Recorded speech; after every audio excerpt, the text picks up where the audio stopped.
Hello and welcome back to another episode of our podcast, Just Speak. I am your host, Claire B. And as promised, I am bringing you another amazing, inspiring and extremely authentic guest this week.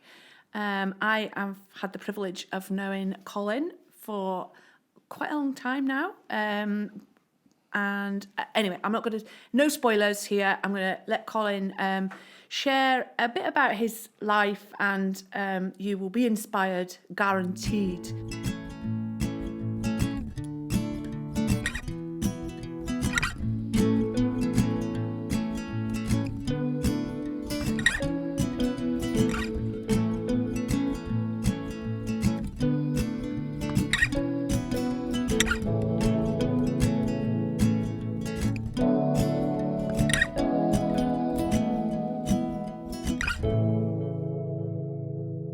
So thanks, Colin, today for doing this. Thank you. And I tell you, or I hope I do anyway, a lot that I think you're really inspiring and an amazing human being. Thank you. And I would love for you to share a bit about you and... Yeah. Ready? Yes, oh yes. Thank you for asking me. Oh. I think it's important that we get the message over where, people with addictions and alcohol problems and, we know nothing until we hit a depth where there's no way out. I'm a recovering alcoholic and ex-drug user, but, I started taking my drink at 13. I was brought up with drinking my father, and just one day he brought a bottle of wine in, and I taken it and I drank it. And I believe that's when I started having a problem with my alcohol, because it took me to a place where I started to do things that I wouldn't normally do. I would go stealing, I'd shoplift, I would rob people. So drinking, prison became part of my life for a very young age, for the age of 13 years old. And I was in a remand unit at 13, and that was my life for a wee while. Then, I got institutionalised where I used to love prison. I used to love when I got out and got mad with it and went and done something and just stood there and waited and the police coming. And, then I say, yes, I'm going back up the road. Sometimes I'll go back up to Ballini with the tag still in my socks. And, so that was my home, So that does mean until I was 45. And when I went to prison in June 2007, I was getting released in September 2007. And I think it's amazing how people get put in my path. Fair end, because this lady, I'd never opened up to anybody. I used to put barriers up all the time, and I used to not tell them how I am and how I'm feeling and what's going on in my head. This lady became my life coach, and I'm sitting talking to her one day, and I just opened up to her and said to her, how can I not stop drinking? How can I not stop taking drugs? How can I not stay out of prison? How can I not stand up to responsibilities in my children and my partners? And she revealed to me she's a recovering alcoholic who was in Alcoholics Anonymous, and she invited me there. At first I says, no, I'm not that bad yet. But the light bulb went on and says, maybe, give it a try. And that's what I done. You know, I called her back and she came back and she took me to my first AA meeting. Because I used to think I was alone. You know, I used to think that I was the only one that felt like this, the way I felt inside. My soul was dying until I walked into a meeting and I knew that I was in the right place, but I still couldn't stop drinking. So she 12-stepped me for a wee while. She took me around Alcoholics Anonymous for a week, and I went to what they call a big book study in Maryhill, and I walked in this room and I thought I was in the wrong place because it was all laughter, joking, people sitting with suits and ties on, because I was the real deal. My conception of an alcoholic was me, who hadn't shaved, hadn't washed, wearing the same clothes, had string tied to his trousers, holding his trousers up, 8 stone. And I sat and I listened. And that's when I knew that I was an alcoholic, and that's when I accepted that I was an alcoholic. And that's when, you know, because when I found somebody who had experience in his recovery, I met a man, Martin, and he came aside and read the doctor's opinion to me because I couldn't read or write. And that's when I identified that I was an alcoholic, and I was told that there's a way out. And I became willing to do anything to learn how to stop drinking, because I really wanted to stop drinking.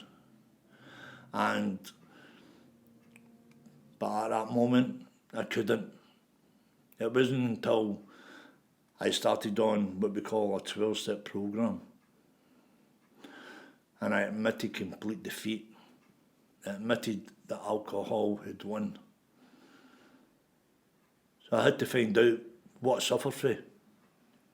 And what I suffer from is alcoholism. And alcohol comes in bottles and isms in me. And I've learnt that if I don't put alcohol in my body, I don't say it after that ism. And I don't go and do the things that I used to do, because I had to change a person who walked through the doors, because walking through doors is the biggest step you'll ever make in your life. And, you know, so I started on the programme, and I was still drinking, and I wouldn't phone my sponsor because it'd spoil it. But when I went out for a drink, I came out of blackout. I was standing outside my hostel door, not wanting to drink anymore, just wanting to die. Hated who I was, what I became. And I went up my room and I prayed to die. And I locked the door. And I just lay there for days. And I became very ill. Then I phoned my sponsor. That's when I decided that I'd lock myself up. I locked myself up in the hospital. And, you know, I was coming out of the hospital and Martin suggested Dundee. And I asked him what was in Dundee. He says a place called Jericho House. And I says, what is it? He says it's a rehab. It's for men with alcohol and drug addiction. I said, I'll give anything a try. But at that point, I was 8 weeks sober. The longest I'd ever been sober I can remember, you know. And Martin got my assessment, and I came up. And I walked through the doors, and I met a bunch of lovely guys. all different stages of recovery.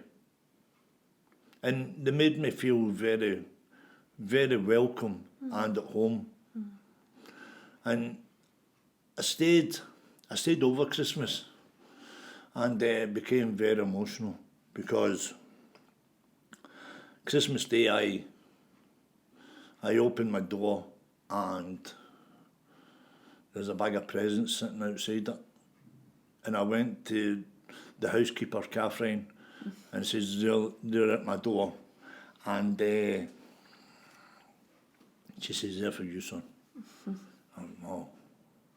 So, you know, I learnt to become a resident on the 4th of January. And that's when I take my journey from. My journey started on the 4th of January, 2008.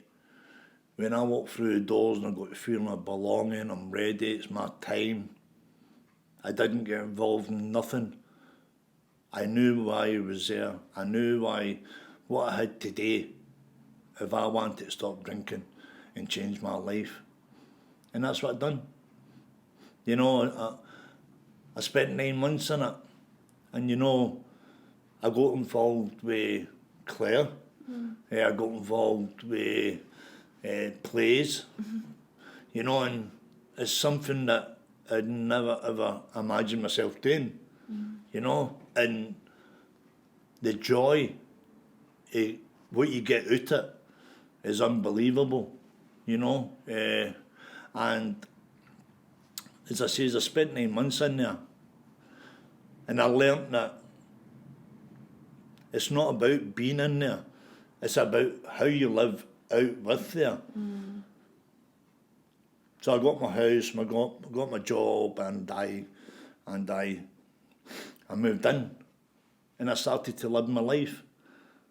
But there's a lot of stuff that I had to do to survive, to live a different life from what I was living, because it changed the person. You know, I had nothing when I came here. Not a thing did I have. You know, and family started to come back into my life. Children started to come back into my life. Grandchildren started to come back into my life. And you know, that's things that I gave away. That's things that I gave away. You know, and some of my family, you know, don't accept it someday, you know, but it's about me. It's about how I conduct myself on a daily basis. And I do things what help me. So somebody helped me, and I was told that I had to help somebody else. And this is what I do every day, you know. I sit, listen, give advice, and help people with addiction and alcohol problems. And, you know, it's something that I'd never ever dream about. What I'd be doing was working as a support worker in Jericho House and helping other men through the programme, passing my experience on, not my story, my experience and my recovery. How I stay recovered, and how the life that they can have without alcohol. Because I had no fun in alcohol. I mean, alcohol was a depressant to me. You know, I just drank to run away. I don't run away today. I stay within myself. I'm happy in my own skin. And you know, I couldn't do this without the people who come into my life, people who's helped me through my recovery, and Alcoholics Anonymous. And you know, my soul was dying, and I had to fill that soul with something. And I filled it with God's love for other people, which I couldn't do before. I call it the candle of light, where if I keep on doing what I suggested, I'll never go out. But I know if I stop doing the things which helped me, then it will go. There's a chance that I'll go back to that hell where I came from. And you know, I don't want to go back to that hell. You know, because there's a very, very dark place, and I wouldn't wish it on my worst enemy. You know, I stay recovered. I open meetings. I work with boys, take them through a 12-step program, and there's nothing much rewarding in seeing somebody change their life, and seeing somebody actually knowing that there is a way out, and there's a lot of hard work to be done. Yeah. And you know, for me, you know, I'm 15 years without a drink. I'm 22 years without a drug. You know, and I've learnt that alcohol and drugs don't work for me, because I'm not like normal people who can go out and enjoy their nights out, have a few bevies and go home. And if I go out and have a bevy, I don't know where I'm going, I don't know where I'm stopping, and I don't know where I'm end up. So I built my life up, and I built it up here in Dundee. You know, I've got a nice wee house. You know, I do my voluntary work at Clare Bees, and it's helping in a soup kitchen where the people who I see was me. Yeah. They people was me, because I was just like they people. And you know, I don't judge anybody. You know, I put my hand out to anybody who would like my help. And you know, and that's just the way I am, because I believe that I have found the person who I'm really meant to be, and that person is sitting here today. I know this person who I brought into the fellowship is still there, and I can pick it up anytime I want, but I don't choose to, because I found a new way of living. I found a new way where I can be happy. I can do what I want to do. And I'd like to talk a wee bit about mental health as well, because I was a support worker. 5 years I worked at Jericho House, and you know, something happened. I found the boy dead. I had to revive him. Then things started happening to me. I started having nightmares. Then my head wasn't wanting to be here anymore. And that was me feeling as if I'm going back the way instead of forward. And I carried it for 2 years until Martin became the manager of Jericho House, and I tried to take my life twice at 15 years sober, and I opened up to Martin, and I told Martin how I was feeling, what was happening to me, and now I'm coming out the other side of that now. You know, I'm not wanting to die. I've got the right people who know what they're talking about. The mental health team, doctors, psychiatrists, psychologists, all that. You know, I like to share. When I do a share, I like to talk about mental health, because it's two different things, which I used to think it was one thing, Right. but it wasn't. It's two different things. So my addiction, Yep. I go to AA for, Yep. and my mental health, I go to psychologists and doctors and psychiatrists Okay. who know what they're talking about, who get me on the right medication. So I ended up giving my job up because I had to work on myself. And that's what I've been doing. I've been doing that for the past year, working on Colin. And I'm finding that peace and happiness within myself again, which I never had for a long time. You know, I'd always put a brave face on, a false smile on. Yeah. Yeah. Take the mask off. Yeah. And being myself. And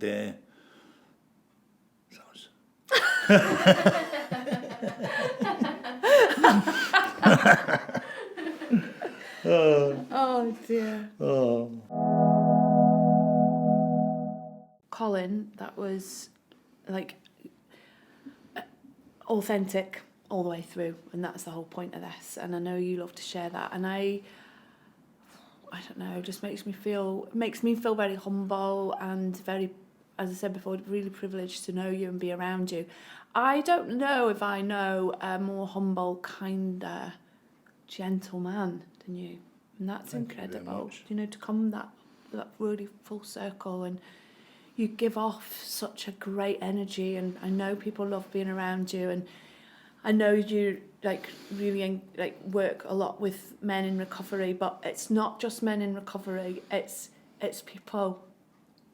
Yeah. It's people. Yeah, it's people who you know, anybody. my friends. Yeah, of course. And anybody you come across, people that we work with, like voluntarily that come in, or and it's beautiful actually, and that's, you know, It's something that I enjoy doing. Yeah. I love doing it. It's you. Yeah, it is me, you know. And my heart breaks for you with everything, but you're peace in yourself. You know, that's my journey, you know, and through my experience, I believe my journey gets better. Mm-hmm. You know, because I was a support worker and I gave that up for the reasons that I spoke about. Yeah. So I know that God puts me somewhere where I need to be, because my world just destroys people's lives. Yep. And I go and do God's work. Okay. And it keeps me humble. Yeah. You know? So just because that's your journey, as you say, I just wanted to ask something, because I know when people have asked me about AA or NA or anything like that they say, oh, that's not for me because it's a religious thing. Can you just clarify that? Well, you know, have you had a death where there's no way out and death is upon you? Whether it be religious, whether it be spiritual, for me, it didn't matter, because I was willing to do anything. You know, when I was told that I had to get a power, I could use that power anywhere, anybody. So my experience is, when I walk into a room, an AA meeting, and it's just a room, it's when the people come in. When the people come in, you feel an energy in the room. Okay. And I call it spirit, because it is a spiritual program. You know, which doesn't necessarily mean you've got to go in and you're not going to be asked to sort of be part of like any particular religion or anything like that. No. It's all it's all what you want to take from it and how. Well, that's it. It's you sitting and listening to other people. Yeah, and you find your own. You find your own. Yeah. You find your own peace. Okay. Because I have known lots of people who have came to Alcoholics Anonymous. Yep.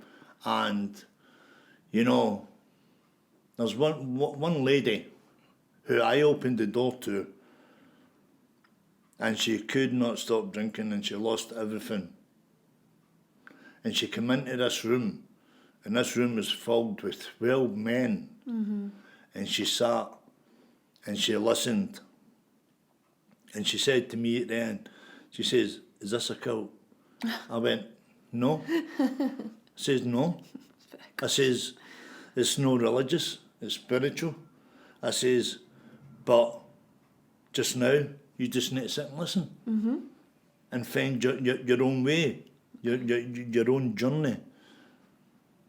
And a month later, I walked into this meeting, and this lady is standing with a mop in her hand, mopping the floor, making people tea.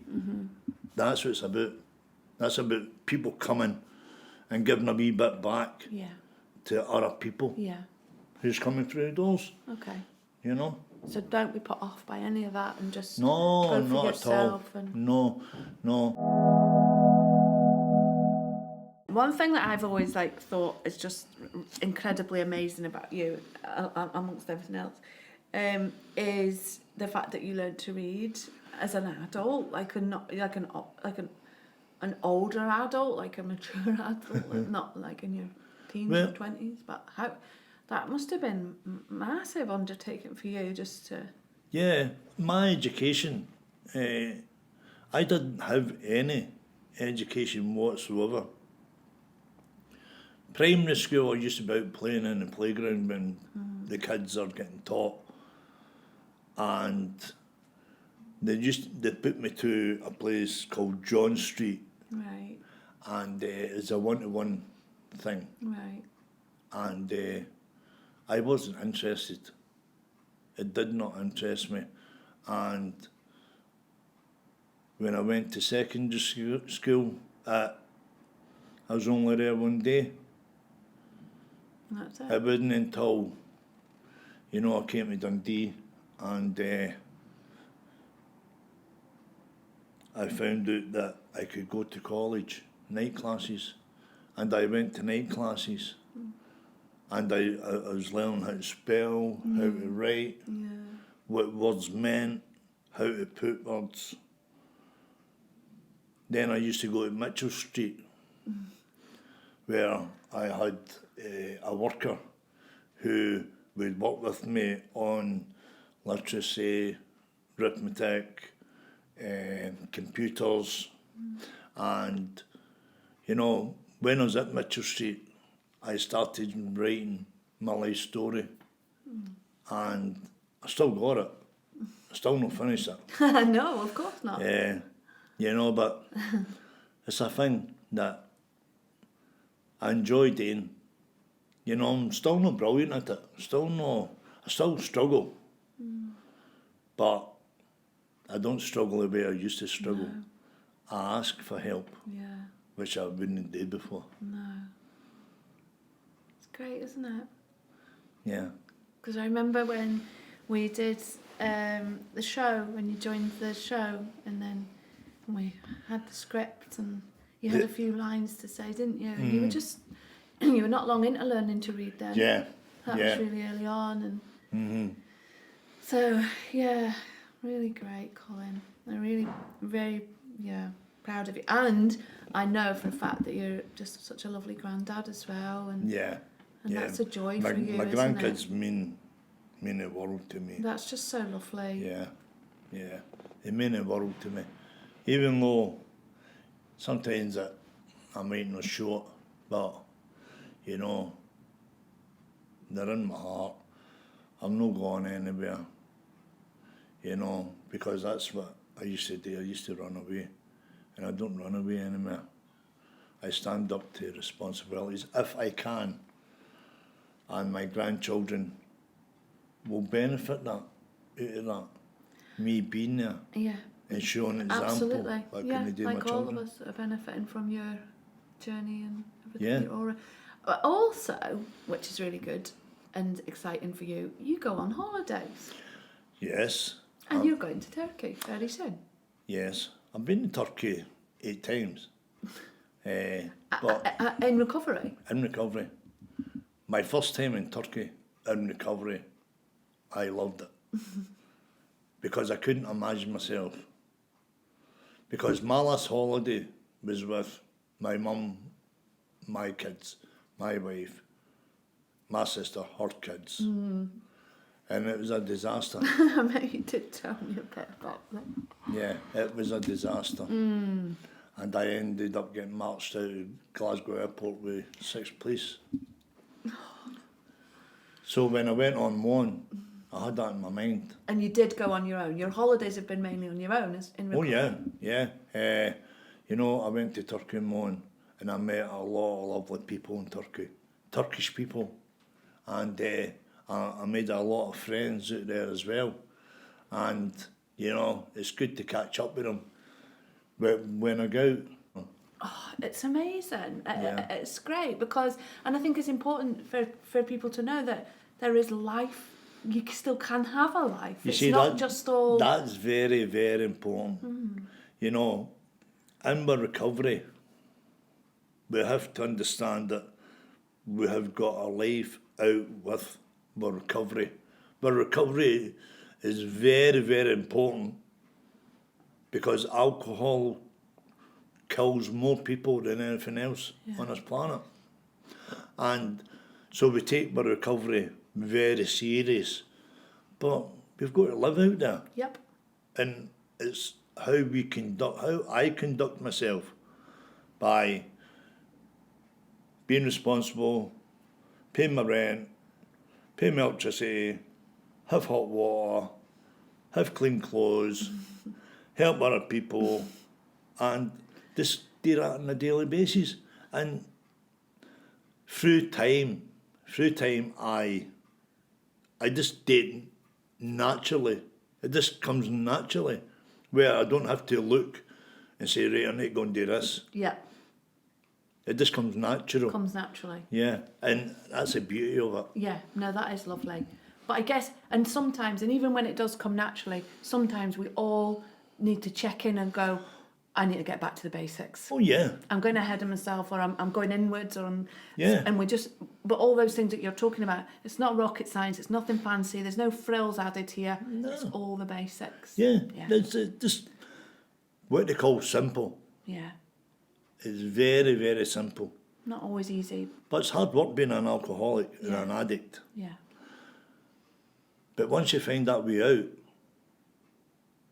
and if you accept that way out, then no matter how bad a day I have, if I can put my head in the pillow the night and I've not put a drug in my body and I've not had a drink of alcohol, I've had a good day. And that's the way I see life now. You know, I see life where I try to do what I want to do. Yep. It's amazing. And can I mention a wee bit about Ian? Yeah. Yeah. I've got a friend who I've known all my recovery, and he has become a very, very big part in my life. You know, he's helped so many people, and he's so humble, and he's so kind and loving.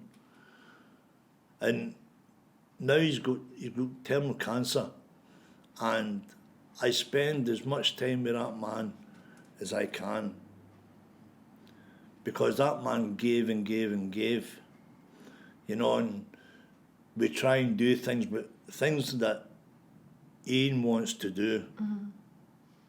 And no matter what I've got going on in my life, I don't show negativity around them. Yep. I try to give positive vibes all the time. And we sit and we talk and talk and talk. And sometimes we talk rubbish, but some other times we don't talk rubbish. But he's a fantastic man, and you know, he will always be in my heart. No, that's lovely, yeah. Yeah. Yeah. And you do, I've been around you both, and you do talk rubbish quite a bit. Thank you very much. And that is, I think that's going to wrap us up, Colin, and thanks for not playing any pranks on me, because you are a joker. So yeah, thanks. Thank you, honestly, thank you. Well, thank you for asking me. No, Brilliant. amazing. And just to really sort of conclude that, then if anybody did want to reach out, then you're more than welcome to message our Facebook page, Just Be Productions, and you know I can even if it was a message to Colin or what, you know, where we can, that can be passed on, and we can put you in the right direction. So thank you very much. Thank you, Colin. Thank you very much. Thank you once again to our funders, the NHS CIF Fund, can't happen without you, and also the SCVO Digital Pioneers Mental Health Fund. This is really important, and as Colin's mentioned today, mental health, it's, you know, we all got it. So thank you very much to our funders.